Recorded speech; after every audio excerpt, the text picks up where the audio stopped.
Ve Covid-19 savunma planında evet geldik uyku reçetemize. Haftanın her günü sizlere bir reçeteyle karşınıza çıktık. Ve uyku ile ilgili de yine önemli bir reçetemiz var. Evet, bugün bu reçetede neler olacak? En başta oda ısısı bizim için en kıymetli verilerden bir tanesi. 18 derece olmalı. 18 derece ya soğuk. İşte biz 23 derecenin altında artık yaşayamıyoruz diyenler varsa birazdan beklesinler. Gerekli açıklamaları yapıyor olacağım. Vişne suyu. Ya doğal melatonin aslında. Biz doğal melatonin veya vücudumuza girdiğinde melatoninle dönüşebilen veya melatonin sentezini arttırabilen triptofan içeriği yüksek olan gıdalarla beslenmemiz lazım. Doğal melatoninlerde en zengini vişne. Bununla ilgili yine konuşuyor olacağız. Ayrıca mavi ışığa maruz kalmamayı konuşuyoruz. Çünkü mavi ışık uykumuzu bölen en etkili unsurlardan bir tanesi. Çünkü Yaradan bu dünyada bizim hayatımızı öyle yarattı ki günün doğarken adeta ufuk çizgisinde gördüğünüz parlak mavi ışık aslında uyanmanız ve uyku hormonunuzun ortadan kalkması için yaratıldı. İşte bugün biz yapay olarak o mavi ışığı aslında hayatımızda bizzat kendimiz kullanıyoruz. Ne gibi şeylerle? Birazdan onları da anlatıyor olacağım. Önemli ipuçları da var. Geliyorum ilk masaya. Evet, burada uyku derecesi. Şimdi uyku veya daha doğrusu yatak odasının derecesi. Şimdi yaptınız, yastığınızı aldınız. Hatırlıyorsanız yastık meselesini konuştuk. Yastık neydi? Yastık bizim için omuz boşluğunu tam dolduran, yani kısacası omuz başımla kulaklarımın arasındaki mesafeyi tam dolduran bir yastık olmalı.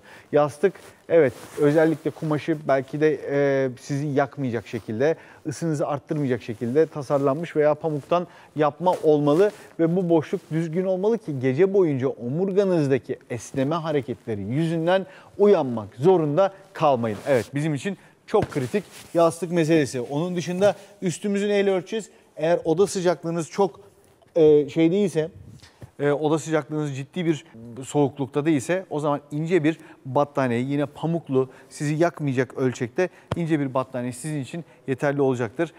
Oldukça rahat battaniyeleri, üzerinizdeki ağırlığı hafif olmasını tercih etmenizde fayda var. Şimdi yıllar evvel, bundan 15 sene, 14 sene önce, tam adeta 14 sene önce bir yorgan geldi. İşte havalar soğuk seyrediyor filan.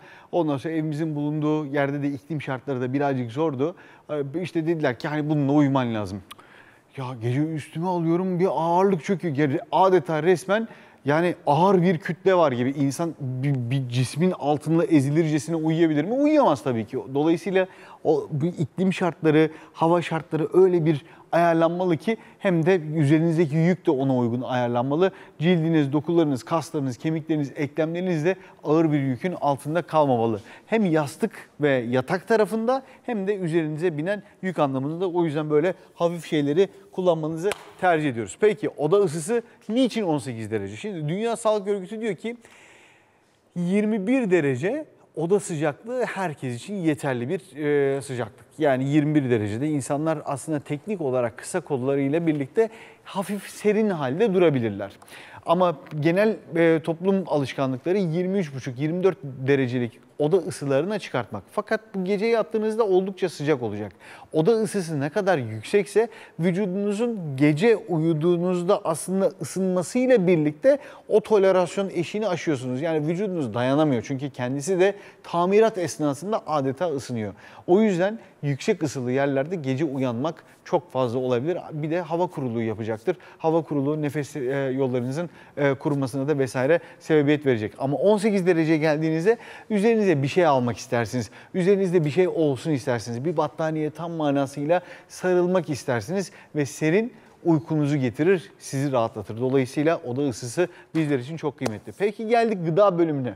Yani çok eskiden mesela işte anlatırdım. Ondan sonra muz kabuğuyla bile yiyebilirsiniz. Muzun kabuğunda triptofan daha fazla. Şimdi hani bunu dedim diye millet yanlış bir şey anlamasın. Yoksa kabukla muz yemeyi de çok hani onayladığımdan veya tercih ettiğimden değil. Bununla ilgili zamanda bir literatür yapmışlar. Oradan aklıma geldi ama teorik olarak muz, gerçekten muzlu süt uykumuzu getirir mi? Vallahi uykumuzu getirir. Hem süt açısından hem de muzun kendisi açısından getirir. Ama vücudumuzda serotonini, yani huzur ve mutluluk hormonunu arttıran başka gıdalar da var. Bunların başında mısır ve yulaf geliyor. Mesela mısır yediğinizde keyif almaz mısınız? Çocuklar bile çok severler değil mi? Mısır önemli bir şey. Yine önemli bir triptofan kaynağı olduğunu unutmayalım. Yulaf da keza aynı şekilde öyle doğal melatonin kaynağı diyebiliriz. Şimdi brokoli ile nar aşağı yukarı aynı segmentte. Onlar da vücudumuzda işte bu serbest radikalleri, vücudumuzu rahatsızlık veren şeyleri, yangıları ortadan kaldırmaya yarıyor. Süt, yoğurt çok kıymetli. Zaten ayran içip uyumayan herhalde aramızda yoktur diye tahmin ediyorum. Ama bunların hepsi bir kenara, Kenarda ne var? Bu masanın şampiyonu var. Vişne suyu var. Vişne suyunu kendiniz evinizde yapabilirsiniz. Ekşi vişne veya pastalık vişne diye geçer bu. Bunu dondurulmuş halde de satılıyor biliyorsunuz. Marketlerinizden alıp kendiniz evde şeker ilave edilmemiş kompostosunu yapıp onu tüketebilirsiniz. Normalde meyve suyu çok tercih etmem ama uyku zamanı böyle bir avuç vişnenin denk geleceği kadar bir bardaklık bir şey içmenizi gerçekten tavsiye ediyorum. Hatta uzun uçuşlarda artık ne yapıyorlar? Kurutulmuş vişne bile veriyorlar. İnsanlar hani seyahatlerinde jet lag olmasınlar, onların uykularına fayda sağlasın diye. Demek ki uykunun kralı, uyku reçetemizde nedir? Vişne suyu. 18 derece dedik, vişne suyu dedik ve geldik mavi ışığa maruz kalmaya. Mavi ışığa nerede maruz kalıyoruz? Burada net bir şekilde görüyorsunuz. Televizyon, bilgisayar ve tabii ki ikisinin ortak bileşeni olan cep telefonu.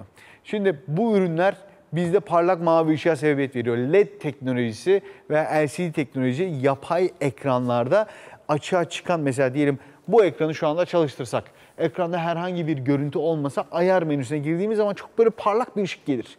Veya telefonunuzun gece odanızda, mesela karanlıkta bir odadasınız, ışığını arttırdınız, mesela ekran parlaklık derecesini arttırdınız, en parlağa getirdiğiniz zaman bir anda böyle gözleriniz adeta açılacakmış gibi olur ve göz bebekleriniz küçülür. Ondan sonra ışığa refleks geliştirirsiniz çünkü çok parlaktır. Bilgisayarınızın ekran ışığı da yine aynı şekilde. Şimdi bu ışığa maruz kalmak, gün doğarken ufuk çizgisindeki mavi ışığa maruz kalmak oluyor. Dolayısıyla yatmadan en az yarım saat önce bu ekranlarla olan ilişkinizi mutlaka ama mutlaka kesmeniz gerekiyor. Peki bunun yerine alternatifler var mı? Artık telefonlarınızda yeni özellikler çıktı değil mi? Gece moduna al. İşte ekrandaki ışığı böyle bir sarı ton veriyor adeta. Ondan sonra nedir? İşte gece modu. Uykunuzu etkilemeyecek. Aslında etkiliyor. Onunla ilgili ek yazılımlar var. Bu ek yazılımları indirip daha bir uyku modu versiyonuna geçiş yapabilirsiniz. Ama en önemlisi bu ışık evinizde nerede var? Floresan lambalarınızda var. Nerede var? Normal halojen lambalarınızda var. Bunların hepsi parlak ışık kaynaklarıdır. Ancak evinize koyduğunuz LED ampuller aslında bunun dışında kalmakta ve LED ampuller melatonini baskılayıcı bir özelliği bulunmamaktadır diyoruz. Ve Covid savunma planının çerçevemizde odamızın ısısından başladık. Diğer taraftan yediğimiz gıdalara geldik ve mavi ışıktan uzak kalmaya değindik dedik. Şimdi bu 3 reçete niçin bizler için önemli? Çünkü bağışıklığımızın güçlendirilmesini amaçladığımız Covid-19 savunma planı kapsamında ne dedik? Haftanın başında size şunun sözünü verdik. Güçlü, dimdik ayakta duran, beton gibi bir bağışıklık sistemine sahip olmanız için aslında uğraşıyoruz dedik. Ve bu minvalde uyku bizim bağışıklık sistemimizi ayakta tutabilmek için en önemli şeylerden bir tanesi. Çünkü ideal uyku 7-8 saat olmalı. 7 saatin altında uyuyanlar az uyuyanlar ve az uyuyanların bağışıklık hücreleri en temelde virüs veya işte vücudumuzu savunmak üzere işte bir şeylerle karşılaştığı zaman vücudumuzun ilk savunma hücreleri neler? Ak yuvarlarımız, yani beyaz kan hücreleri. Beyaz kan hücrelerinin adeta kemik iliğine gidip orada istirahat edip dinlenip ve en iyi şekilde bağışıklık cevabı oluşturabilmesi için iyi bir uykuya mutlak surette ihtiyaç var. Hafta başından beri konuştuklarımızı şöyle bir tekrar edelim istiyorum. İlk gün yemekleri konuştuk değil mi? İkinci gün vitaminleri konuştuk. Üçüncü gün egzersizi konuştuk ve bugün sizlere neyi anlattım? Uykuyu anlattım. Yarın ise sizlere bu planın son gününde alışveriş listesi yani alışveriş reçetesini veriyor olacağım.